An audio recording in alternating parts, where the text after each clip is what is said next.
Oh, you win $1! Oh my God, $50,000. The check for $25,000. $40,000 pediatric cancer research grant to Children's National. $60,000 in a pediatric cancer research grant to Georgetown Lombardi.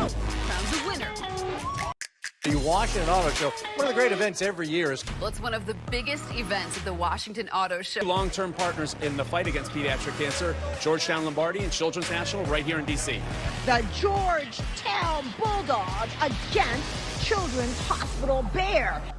I'm here to advocate for pediatric cancer research funding because it's highly underfunded. We need more funds. I'm here because I know that I have so many patients affected by pediatric cancer, and we need the funds. For pediatric cancer research, thank you all for coming out to the 2020 Hands on Hope contest.